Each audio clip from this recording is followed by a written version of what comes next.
Hey friends, it's Leah, and I've just been running into a few technical difficulties today. So I hope that you can see me and hear me.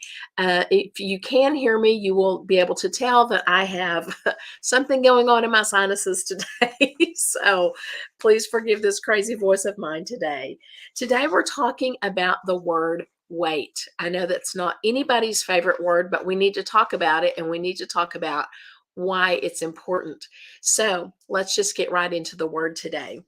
Today's word, like I said, is wait, W-A-I-T, wait or waiting. And whenever we think about the word wait, I thought, you know what, it might be important for us to define the word wait. Wait defined means to remain, to stand by, to bide one's time, to delay action until a particular time or a particular event. It means it's like if you're waiting on someone to answer the door. You ring the doorbell and you wait for an answer. Um, it's eager anticipation for an event. Like I can't wait until the Micah Tyler concert this weekend. I can't wait until whatever. And so it's just anticipation or eager anticipation for an event. It's a period of time, a delay, a holdup, an interval, an interlude, an intermission, a long wait. Like if you had a long wait to get into a doctor's office or something like that. Um, it's to observe carefully, to be watchful, or to remain in readiness. So all of those things fall under the definition of the word wait. So when we're waiting for something or waiting for someone, that's what we're talking about. And it's not like any of us don't really know what that means, because we often think of it in a negative sense, because we think of it as being impatient about something. It's like waiting in a bank line. I don't know if you're like me, but every time I go to the drive-through at a bank, I always get in the wrong line. There could be 5 lines across there, and I go, I'm going to get right behind this person. There's only one car in front of me. The rest of the lanes have 3 or 4 cars. And I end up being the last one that gets waited on, because I do something. I get in the line that someone has a commercial account and they got in the wrong line or something, just something crazy like that. And it just takes forever. But that's how we think of as waiting. Or maybe we're waiting in the drive up line for our food, and we're on a short lunch break or something like that. Waiting for a phone call from a friend that we're anticipating this phone call. Maybe we're waiting for a concert, like I said a while ago. Maybe we're waiting for a doctor's report. Maybe we've already been to the doctor, but we're waiting for that call back to let us know what's going on. What are the results of this test? Or you're sitting in a doctor's office. I know that a couple of years ago, I had the flu, and it was awful. And I just sat in there, and you're just sitting in there, you're miserable, you're coughing and all of this stuff. And I had to wait and wait and wait and wait for the results of the test to come back, because they weren't going to send me home until they could tell me what was going on. And so it's that kind of stuff. So we often think about waiting in a negative sense like that. But David wrote a lot of Psalms, and he wrote several times about waiting. So we're going to look at one of the Psalms today where he talks about waiting, and that's Psalm 62. David was facing a time of treason. Now, we don't know if this was when Absalom, his son, was coming against him and rebelling against him, or if it was another situation of treason in his life. But David wrote about it in this psalm. But throughout the psalm, his focus remained on God. And that's what I want us to look at today. So let's look at Psalm 62. And we're going to read all 12 verses because it's not a long psalm. So let's just read verses 1 through 12. He says, excuse me, my soul waits in silence for God only. From him is my salvation. He only is my rock and my salvation, my stronghold. I shall not be greatly shaken. How long will you assail a man that you may murder him, all of you, like a leaning wall or a tottering fence? They have counseled only to thrust him down from his high position. They delight in falsehood. They bless with their mouth, but inwardly they curse. And then he says, Selah. And that word Selah, it means stop and think about what you just heard. Think about the truth of what I just told you. That's what that means. So, verse 5, he says, my soul, wait in silence for God only, for my hope is from him. He only is my rock and my salvation, my stronghold. I shall not be shaken. On God, my salvation and my glory rest. The rock of my strength, my refuge is in God. Trust in him at all times, O people. Pour out your heart before him. God is a refuge for us. Selah. And so he says, stop and think about that for a minute. Think about what you just heard. Verse 9, men of low degree are only vanity, and men of rank are a lie. In the balances, they go up. They are together lighter than breath. Do not trust in oppression, and do not vainly hope in robbery. If riches increase, do not set your heart upon them. Once God has spoken, twice I have heard this, that power belongs to God, and loving kindness is yours, O Lord, for you recompense a man according to his work. So now this is the New American Standard Version that I use today. So if it reads a little bit different than a version that you're used to using, that's probably why. But David begins this by talking about waiting. He begins his whole thing by saying, he says, my soul waits in silence for God only. So he says, I'm waiting on God. And there are lots of things about just that one phrase, my soul waits in silence for God only. He begins by talking about waiting and how he waits. So first of all, he says, I am at rest in God alone. He says, I'm waiting. And that the word that we see here about waiting is about being at rest and being silent. And that Hebrew word, and I'm not going to try to pronounce it because I'm not exactly sure how to pronounce it, but it's the idea of silence.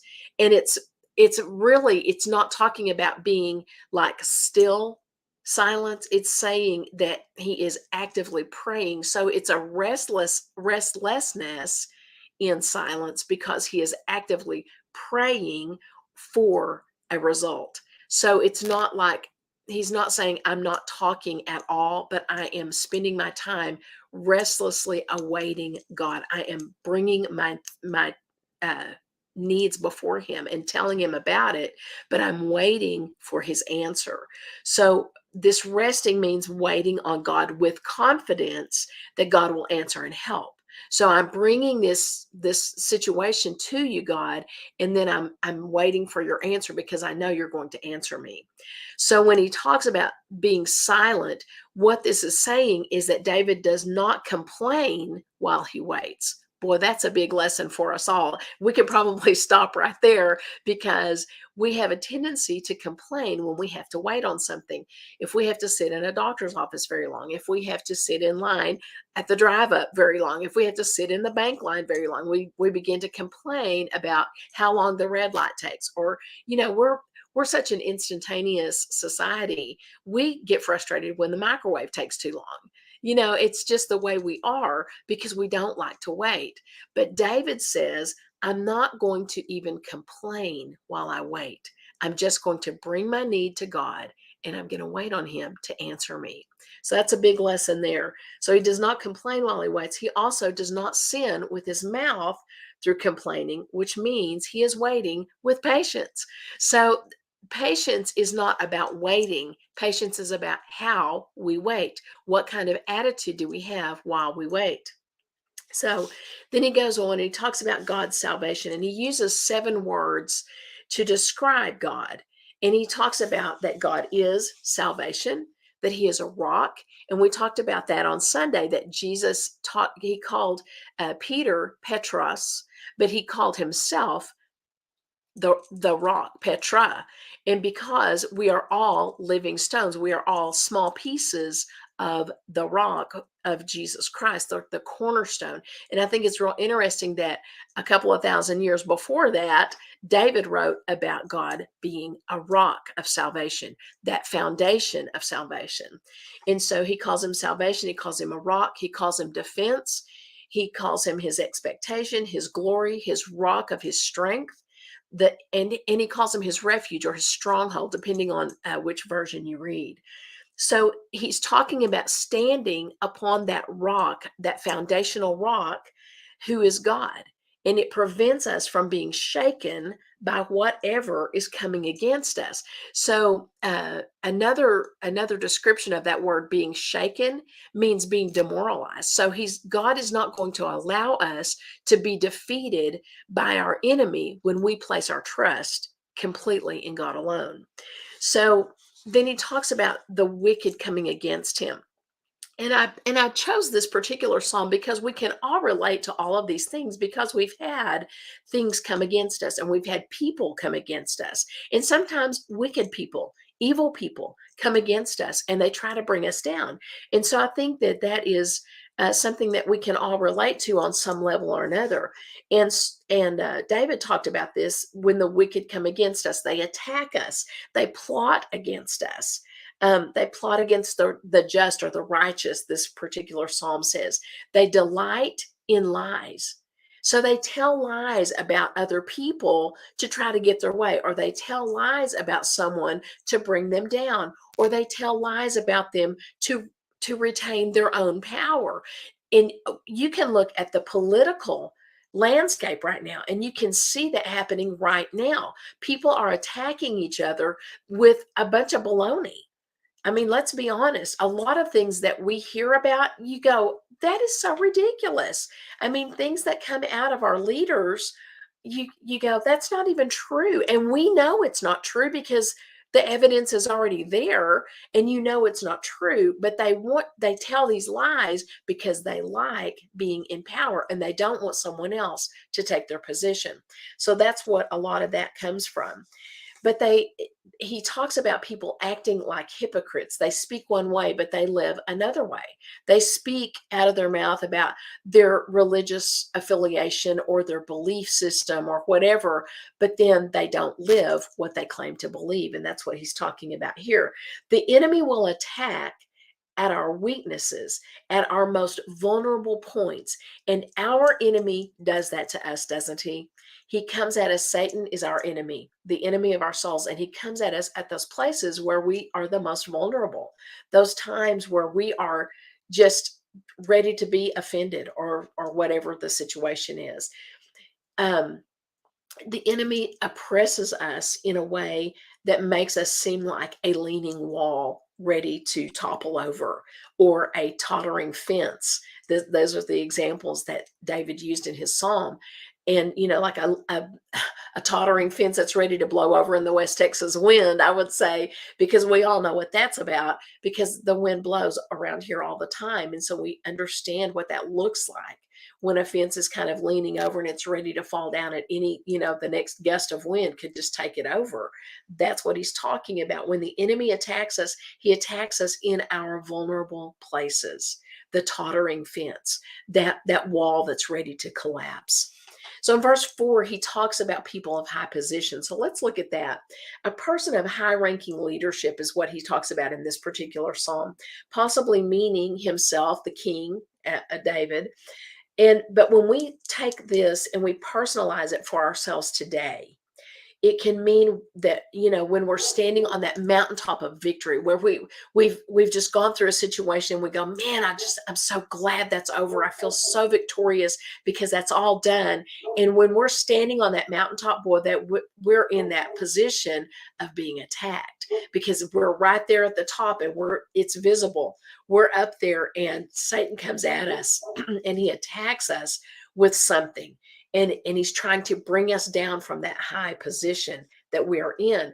But in this, the psalmist begins giving instruction about what to do. He says, trust God in all things at all times, and pour your heart out to him. So he says, open up to God with everything that you have in yourself. Just give God everything. Give him all of your requests. Tell him everything that you need to tell him that is troubling your heart or your mind or your soul or your spirit. Just give God everything that's bringing trouble to you, because we can trust God to hear us and to answer us and to meet our needs. And in verses 9 and 10, he goes on and he talks about these people, and he talks about how they're like a vapor. And basically he's saying one thing, that life is fleeting, and we know that life is short. It's very short. And the older you get, the more you realize how short life really is. but life is fleeting. And he says, wealth is unstable. Don't put your trust in wealth, and especially if it comes through evil means. Do not trust in oppression. He's saying, don't try to hold people down and try to put your trust in your ability to be powerful over others. Don't trust in that. Do not set your heart on obtaining riches through thievery of any kind, because it's not going to bring you the satisfaction that you think it's going to bring. Because, I mean, think about it. When somebody is a thief and they come against, they rob something or someone, they're a thief, and then they have to hide to protect what they just stole. And so it's not going to bring you the satisfaction that you think it's going to bring, because then you're still hiding all the time. And so he says, don't set your heart on obtaining riches through thievery of any kind, and do not think that stolen goods or wealth will bring you prosperity, because it's going to bring you that time of hiding. So you have to keep on deceiving.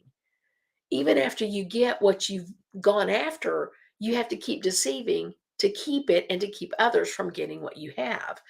So without God and his intervention in our lives, we lack significance. That's what he's saying in these last couple of verses, in verses 9 and 10. Without God and his intervention, we lack that significance that we so desire, because he says that people are only an illusion of value, because they're giving themselves value. They're self-exalting. And he says people of low degree, in other words, of low social status, he says they may be willing to come to our aid, but they're not able because they don't have the means to come to our aid. And people who are exalted or even self-exalted are only an illusion of value. And that's when he goes on and talks about that idea of a vapor. He uses this analogy of a vapor or a puff of air being weighed on a balance or a scale. And he says that's absurd. You can't even do that, because it doesn't weigh anything. So there's no way to do that. And so these self-exalted people think they're prominent, but they are of less weight than a vapor, is what he's saying. And then he goes on in verse 11, he says, God has spoken once and I have heard twice. So the psalmist is saying here, David is saying, what I am telling you is important, so you need to pay attention to what I'm saying to you. And here is the lesson that you need to learn from this, that strength and power belong to God. Strength and power belong to God, and faithful love belongs to God. And God also repays each person according to their works. So he's saying, don't do evil things and don't be wicked like these people who are coming against me now, because God will repay you for your wickedness. So you better be ready for what God has. But if you do the right thing and you live the right way, then God will also repay you and reward you for what you did right. So he's saying God is a God of righteousness and justice. So be ready for him to repay you the way you should be repaid. So that's what he's talking about there. So that he goes on, he's in this throughout this whole psalm, he's talking about waiting on God because we can trust in God. So we place our trust in God because we know that as we wait on him, he is trustworthy. And David is re-emphasizing that to us. He's saying God is trustworthy. He is our true place of refuge. We need to observe carefully, waiting on him. We need to be watchful, waiting on him, and we need to remain ready, waiting on him. And I've came up with this little acronym myself today as I was preparing for this. To wait on God means to be in watchful anticipation in trust. To be in watchful anticipation in trust. To wait. Watchful anticipation in trust. Because we are waiting on God, and God is trustworthy. He is our rock, our refuge, our salvation. He is our strong tower. And so David wants us to understand that, and to wait on God with anticipation, knowing that we can trust in him. I hope this is encouraging to you. It's encouraging to me. I needed the encouragement today because I'm waiting on some things right now. And sometimes I have a tendency to get impatient because I don't want to have to wait so long. And it's longer than I want it to be, and all of that kind of stuff. But that's okay, because I know that I can pour my heart out to God, and I can wait on him, anticipating an answer from him. So I hope that's encouraging to you and that you also can wait on God with eager anticipation, knowing that He hears you and He sees you and He wants to answer your need. With that, let me just finish up today's lesson by saying I'm so excited about what has been happening at our church. We've been receiving new members, which has just been great. I love that. It's such a wonderful thing to get to receive new members, to have new people coming in our doors, to have new families, young families.